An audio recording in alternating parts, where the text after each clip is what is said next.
இந்த மரத்தை எப்படிலாம் நீங்கள் வந்து டெஸ்ட் பண்ணுவீங்க அப்படின்றத எங்களுக்கு செஞ்சுக்கலாம். இப்போ பார்த்தீங்கன்னாக்கா டெஸ்ட் பண்ணிட்டு முதல்ல பக்கம் பிடிச்சி பழைய மரம் இந்த மாதிரி வருங்க. இந்த மாதிரி வரும்போது நம்ம மரத்துக்கு தெரியாது பர்மாவா என்னங்கிறது நமக்கு தெரியாது. பர்மாங்கிறது பார்த்தா வெயிட் கம்மியாக இருக்கும், ஒரு ஆள் ரெக்வஸ்ட் பண்ணுற மாதிரி இருக்கும். அதே வேற மரமாக இருந்தாக்கா வெயிட் அதிகமாக இருக்கும். இதை வந்து நம்ம இந்த மாதிரி பக்கம் பண்ணுறோம். இந்த மாதிரி பக்கம் பண்ணி பார்த்தீங்கன்னா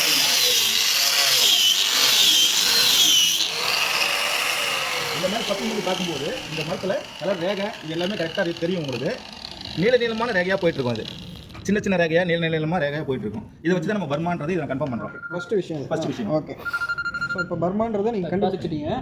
அடுத்து இந்த மரத்தில் என்னென்ன ப்ளஸ் இருக்குது, என்னென்ன மைனஸ்? இந்த மரம் சுத்தமாக உபயோகமாகுமா, இல்லை உள்ளுக்குள்ள ஏதாவது ஹாலோ இருக்கான்னு எப்படி செக் பண்ணுமா, இல்லை அறுக்கிறப்ப வேஸ்டேஜ் வருமா வராதா, இதை நம்ம எப்படி என்ன பண்ணி பல பீமா இருக்குது. இந்த பீமா வந்து நம்ம எப்படி செக் பண்ணணும் அப்படின்னு சொன்னீங்கன்னா, உள்ள வந்து எதுவும் ஹோல் இருக்கா, இதில் பார்த்தீங்கன்னா ஹோல் இல்லை.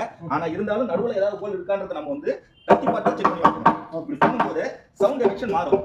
ஓகே, ஹோல் உள்ள ஹோல் இருந்துச்சு அப்படின்னா சவுண்ட் எஃபெக்ஷன் மாறும். இங்கே வர சவுண்ட் எஃபெக்ஷன் மாறுது. கொஞ்சம் போல இருக்கு, கொஞ்சம் போல மற்ற இடத்துல பார்த்தீங்கன்னா நல்லா இருக்கு. அப்போ இந்த மாதிரி வந்து நம்ம யூஸ் பண்ணலாம். அப்படி நம்ம டெஸ்ட் பண்ணி வைக்கணும். எந்த பீமா இருந்தாலும் அப்படிதான். இப்போ இந்த மரத்தை உருட்டி பல்வேறு சைடு எப்படி செக் பண்ணணும்? எப்படி நம்ம திருப்பி திருப்பி பார்த்துக்கலாம் சார். நாலு பக்கமே செக் பண்ணி பார்த்துக்கலாம். இந்த பல்வேறு முதல்ல பார்த்து நம்ம என்ன பண்ணலாம், தட்டி ஒன்று நல்லா இருக்கு அவ்வளோ. இதை மட்டும் பீஸ் போட்டுருக்கலாம். ஆமாம், அது வந்து கனமான மரம். கனமான மரம் எந்த ஹோல் இல்லை. அதையும் நம்ம பர்ஃபெக்டாக நம்ம யூஸ் பண்ணலாம்.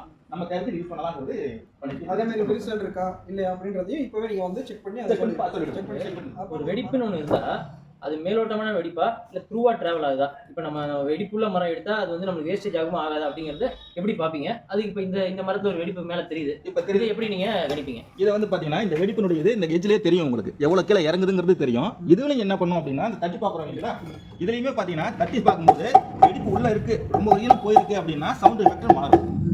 இப்போ இது வந்து வெடிப்பு அதிகமாக போகலை, மேலோட்டமான வெடிப்பு தான். இதை வந்து என்ன பண்ணுவோம்னா நம்ம ரெக்யர்மெண்ட்டுக்கு எவ்வளோ தேவைப்படுதோ அதுக்கு தகுந்த மாதிரி நம்ம சைஸ் வழியாக ஒதுக்கி விட்டுருக்கலாம். இப்போ இதை நம்ம ஊட்டி பார்க்குற மாதிரி இருந்தால் ஊட்டி பார்க்குற மாதிரி அப்படியே பார்த்துக்கலாம். இப்படி தான் பார்க்கலாம். இப்படி பார்க்கும்போது இந்த பக்கம்லாம் மரம் நல்லா இருக்கு, இந்த பக்கம் லேசாக மேலோட்டமான வெடிப்பு தான். இது வந்து பெரிய வெடிப்பாக நம்ம எடுத்துக்க கூடாது. அப்போ ஒரு மரத்தை எடுத்தீங்கன்னா நாலு சைடுமே அந்த மரத்தை வந்து திருப்பி பார்க்குறீங்க. ஆமாம், அதுக்கான கிளாரிஃபிகேஷனை செக் பண்ணிக்கிறீங்க. கண்டிப்பாக பண்ணிட்டு இது குவாலிஃபை ஆச்சுன்னா இந்த மரத்தை வந்து நம்ம வேலைக்காக யூஸ் பண்ணிக்கலாம்.